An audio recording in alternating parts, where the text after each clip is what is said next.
और यहाँ देखिए फ्रेंड्स, हम आ गए हैं किचन में और यहाँ रात के खाने की तैयारी कर रहे हैं।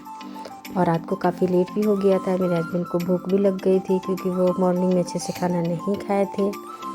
तो यहाँ हम कचौड़ी और छोला की सब्ज़ी बना रहे थे और ये बोले कि आके नहीं कि हमको चटनी भी खाना है। तो हम बोले कि यहाँ तो हम पूड़ी तल रहे हैं, तो बोले दो हम खुद ही चटनी वगैरह धनिया का हम पीस लेते हैं। तो इसलिए वो देखिए वो गैस जला के वहीं पे मिर्च वगैरह पका रहे हैं। तो वो अपने चटनी की तैयारी में लगे हुए, हम यहाँ पूड़ी तल रहे थे कि जल्दी जल्दी फटाफट से हो जाएगा। और फ्रेंड्स, आप हमारे वीडियो को देखते हैं लेकिन कमेंट वगैरह नहीं करते हैं, प्लीज़ हमें भी सपोर्ट कीजिए, फॉलो कीजिए। और यूट्यूब पे अगर देख रहे हैं तो सब्सक्राइब करना बिल्कुल नहीं भूलिए।